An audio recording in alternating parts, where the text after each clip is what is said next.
Hi hello ನಮಸ್ಕಾರ. ಎಲ್ಲರೂ ಹೇಗಿದ್ದೀರಾ? ಎಲ್ಲರೂ ಚೆನ್ನಾಗಿದ್ದೀರಾ ಅಂತ ಭಾವಿಸ್ತೀನಿ. Welcome back my YouTube channel. ಯಾರೆಲ್ಲ ಇನ್ನೂ ನನ್ನ ಚಾನಲ್ಗೆ ಸಬ್ಸ್ಕ್ರೈಬ್ ಮಾಡ್ಕೊಂಡಿಲ್ವೋ ಸಬ್ಸ್ಕ್ರೈಬ್ ಮಾಡಿಕೊಂಡು ಬೆಲ್ ಐಕಾನ್ ಮೇಲೆ ಕ್ಲಿಕ್ ಮಾಡಿ ನೋಟಿಫಿಕೇಷನ್ ಆಲ್ ಅಂತ ಕೊಟ್ಟು ವೀಡಿಯೋನ ಕೊನೆವರೆಗೂ ಸ್ಕಿಪ್ ಮಾಡಿದೆ ನೋಡಿ. ವಿಡಿಯೋ ನೋಡಾದಮೇಲೆ ವಿಡಿಯೋ ಹೇಗಿತ್ತು ಅಂತ ಕಮೆಂಟ್ ಸೆಕ್ಷನಲ್ಲಿ ನಿಮ್ಮ ಅನಿಸಿಕೆ ಅಭಿಪ್ರಾಯಗಳನ್ನು ತಿಳಿಸಿ. ಜೊತೆಗೆ ಪಕ್ಕದಲ್ಲೇ ಇರುವಂಥ ಪಾಯಿಂಟ್ಸ್ನ ಕೊಡೋದು ಮರಿಬೇಡಿ ಅಂತ ಹೇಳ್ತಾ ಇವತ್ತಿನ ವೀಡಿಯೋನ ಶುರು ಮಾಡ್ತಾ ಇದ್ದೀನಿ. ನಿಮ್ಗೆ ಆಲ್ರೆಡಿ ತಮ್ನೇಲ್ ನೋಡಿ ಗೊತ್ತಾಗಿರುತ್ತೆ ಏನು ವೀಡಿಯೋ ಅಂತ ಹೇಳಿ. ಹೌದು, ಇದು ಬಂದು ಕಂಪ್ಲೀಟ್ ಹಳ್ಳಿ ಕಾರ್ ಎತ್ತಿನ ವೀಡಿಯೋ ಆಗಿರುತ್ತೆ. ಹಳೆ ಎತ್ತುಗಳೆಲ್ಲ ಆಲ್ಮೋಸ್ಟ್ ಸೇಲ್ ಆಗೋಗಿದ್ವು. ಇವಾಗ ನಮ್ಮ ಮನೆಗೆ ಹೊಸ ಎತ್ತುಗಳು ಬಂದಿದ್ವು, ಹಳ್ಳಿ ಕಾರ್ ಎತ್ತುಗಳು.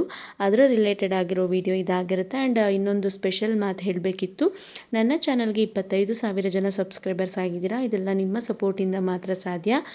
ಹೀಗೆ ಸಪೋರ್ಟ್ ಮಾಡ್ತಾ ಇರಿ. 25,000 ಜನ ಸಬ್ಸ್ಕ್ರೈಬರ್ಸ್ಗೂ ನನ್ನ ಕಡೆಯಿಂದ ತುಂಬ ಹೃದಯದ ಧನ್ಯವಾದಗಳು. ಹೀಗೆ ಸಪೋರ್ಟ್ ಮಾಡ್ತಾ ಇರಿ ಅಂತ ನಾನು ಕೇಳ್ಕೊತೀನಿ.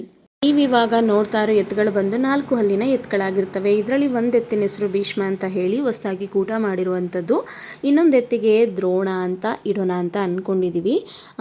ಸರಿ ಹೊಂದುತ್ತಾ ಹೆಸರು? ನಿಮಗೆ ಯಾವುದಾದ್ರೂ ಹೆಸರು ಗೊತ್ತಿದ್ದರೆ ಸಜೆಸ್ಟ್ ಮಾಡಿ, ಅಥವಾ ಇದೇ ಪರ್ಫೆಕ್ಟ್ ಆಗಿದೆಯಾ ಅಂತ ಹೇಳಿ. ಭೀಷ್ಮನ ಜೊತೆಗೆ ಕೃಪಾ ಅಂತ ಇಡೋಣ, ಅಥವಾ ಭೀಷ್ಮನ ಜೊತೆಗೆ ದ್ರೋಣ ಅಂತ ಇಡೋಣ, ಅಥವಾ ಭೀಷ್ಮನ ಜೊತೆಗೆ ಪರಶುರಾಮ ಅಂತ ಇಡೋಣ ಅಂತ ಥಿಂಕ್ ಮಾಡ್ತಾಯಿದ್ದೆ. ನನಗೇನೋ ಭೀಷ್ಮ ದ್ರೋಣ ಅನ್ನೋದು ಓಕೆ ಅನ್ನಿಸ್ತು. ಅದಕ್ಕೆ ಭೀಷ್ಮ ದ್ರೋಣ ಅಂತ ನಾನು ಅಂದ್ಕೊಂಡಿದ್ದೀನಿ. ಹೇಗಿದೆ ಅಂತ ಕಮೆಂಟಲ್ಲಿ ತಿಳಿಸಿ. ಈ ಹೊಸ ಎತ್ತುಗಳನ್ನ ನಾವು ನಮ್ಮ ರವಿಯಣ್ಣ ಮತ್ತು ಕಿರಣಣ್ಣ ಅವರ ಹತ್ರ ಬೈ ಮಾಡಿರುವಂಥದ್ದು. ಇದ್ರ ಬೆಲೆ ಬಂದು 7 ಲಕ್ಷಕ್ಕಿಂತ ಜಾಸ್ತಿ ಇದೆ. ಪ್ರಾಪರಾಗಿ ಇಷ್ಟೇ ಅಂತ ನಾನು ಹೇಳಲ್ಲ. ಕೆಲವ್ರು ಕಮೆಂಟ್ ಮಾಡ್ತೀರಾ, ತಮ್ಮನೇಲಲ್ಲಿ ಎಷ್ಟು ಗೊತ್ತಾ ಅಂತ ಹಾಕ್ತೀರಾ, ವೀಡಿಯೋದಲ್ಲಿ ಪ್ರೈಸ್ ಹೇಳಿರಲ್ಲ, ಒಣ ಜಂಬ ಒಣ ದಿಮಾಕು ಅಂತ. ಆ ಥರ ಏನೂ ಇಲ್ಲ. ವ್ಯಾಪಾರ ಮಾಡೋರಿಗೆ ತೊಂದರೆ ಆಗಬಾರ್ದು ಅಂತ ಪ್ರಾಪರ್ ರೇಟ್ನ ಹೇಳಲ್ಲ. ಒಂದು ಹೆಚ್ಚೇ ಆಗ್ಬೋದು, ಒಂದು ಕಮ್ಮಿನೇ ಆಗ್ಬೋದು. ವ್ಯಾಪಾರಕ್ಕೆ ಬಂದಾಗ ನೋಡಿ ವೀಡಿಯೋದಲ್ಲಿ ಹಂಗೆ ಹೇಳಿದ್ರು ನೀವು ಹಿಂಗೆ ಹೇಳಿದಿರಾ ಅಂತ ಹೇಳ್ಬಾರ್ದು ಅನ್ನೋ ಉದ್ದೇಶಕ್ಕೆ ನಾನು ಪ್ರಾಪರ್ ಆಗಿರೋ ಬೆಲೆಯನ್ನು ಹೇಳೋದಿಲ್ಲ. ಇವಾಗ ಬಂದಿರುವಂಥ ಹೊಸ ಎತ್ತುಗಳ ಬೆಲೆ ಬಂದು 7 ಲಕ್ಷಕ್ಕೂ ಜಾಸ್ತಿ ಇದೆ. ಆದ್ದರಿಂದ ನೀವು ಗೆಸ್ ಮಾಡಿ ಎಷ್ಟಿರ್ಬೋದು ಆ ಎತ್ತುಗಳ ಬೆಲೆ ಅಂತ ಹೇಳಿ. ನಾನು ಲಾಸ್ಟ್ ವೀಡಿಯೋದಲ್ಲೇ ತೋರಿಸಿದ್ದೆ ಎತ್ತುಗಳನ್ನ ತೊಗೊಂಡಾಗ ಯಾವ ರೀತಿ ನಾವು ತೊಗೊಂಡು ಮನೆಗೆ ಹೋಗ್ತೀವಿ ಅಂತ. ಈಗ ನೋಡಿದ್ರಲ್ವಾ, ಇದೇ ಪ್ರೊಸೀಜರ್ನ ಫಾಲೋ ಮಾಡಿ ಎತ್ತುಗಳನ್ನ ನಮ್ಮ ಮನೆಗೆ ಇಟ್ಕೊಂಡು ಬರ್ತೀವಿ. ಅಪ್ಪ ಇಟ್ಕೊಂಡು ಬಂದರು, ಮೊದಲೇ ಹೇಳಿದರು ಪೂಜೆಗೆ ರೆಡಿ ಮಾಡ್ಕೊಳ್ಳಿ, ಹೊಸ ಎತ್ತು ಬರ್ತಾವೆ ಅಂತ. ಅಷ್ಟರೊಳಗೆ ಎಲ್ಲನೂ ರೆಡಿ ಮಾಡ್ಕೊಂಡಿದ್ದು ಮನೆಗೆ ಬಂದ ತಕ್ಷಣ ಪೂಜೆ ಮಾಡಿದ್ವಿ.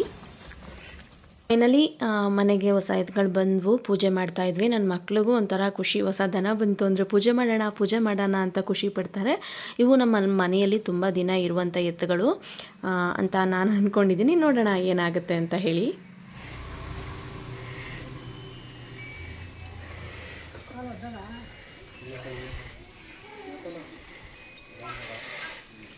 ಚುಬಿ ನೀನು ಹೇಳೋ ನಾಕಲ್ಲ ಉಕಂಡ್ ಬಾ. ಮನಸ್ಸಿನ ಮನೆಗೆ ಬದಗಾಲಿಟ್ಟು ಒಳಗೆ ಬಾರಮ್ಮ.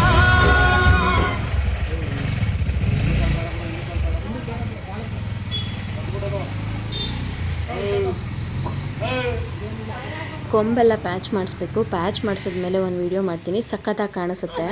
ಹೋಗುವ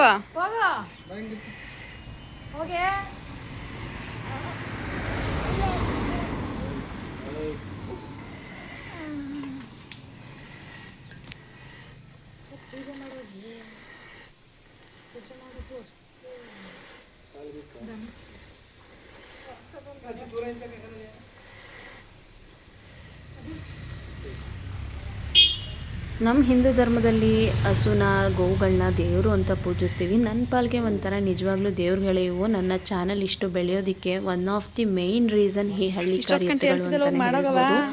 ನಾನು ಹೇಳೋದು ಸುಳ್ಳು ಅನ್ಸಿದ್ರೆ ಒನ್ಸ್ ನನ್ನ ಚಾನಲ್ನ ವಿಸಿಟ್ ಮಾಡಿ ಪಾಪ್ಯುಲರ್ ವ್ಯೂಸ್ ಯಾವುದಿದೆ ಅಂತ ನೋಡಿ. ಬರೋದೇ ಈ ಹಳ್ಳಿ ಕಾರ್ ಎತ್ತುಗಳು.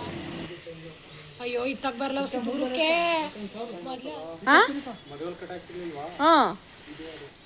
ಅದಾ ಕೊಂಬು ಫುಲ್ ದೊಡ್ಡಕ್ಕಿತ್ತು. ಹ್ಞೂ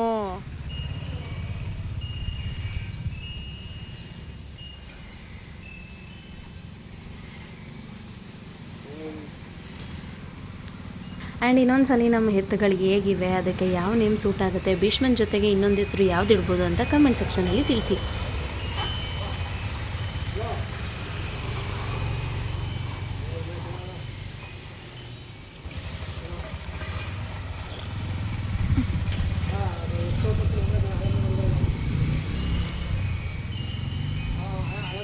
ನೋಡಿದ್ರಲ್ಲ, ಇದಾಗಿತ್ತು ನಮ್ಮ ಭೀಷ್ಮ ದ್ರೋಣರ ಆಗಮನದ ವಿಡಿಯೋ, ನಮ್ಮ 4 ಕಲ್ಲಿನ ಹೊಸ ಹಳ್ಳಿಕಾರ್ ಎತ್ತಿನ ವೆಲ್ಕಮ್ ವಿಡಿಯೋ. ಐ ಹೋಪ್ ಈ ವಿಡಿಯೋ ನಿಮ್ಮೆಲ್ಲರಿಗೂ ಇಷ್ಟ ಆಗುತ್ತೆ ಅಂತ ಭಾವಿಸ್ತೀನಿ. ಏನಾದರೂ ತಪ್ಪಾಗಿದ್ದರೆ ದಯವಿಟ್ಟು ಕ್ಷಮಿಸಿ. Thank you for watching. Bye bye.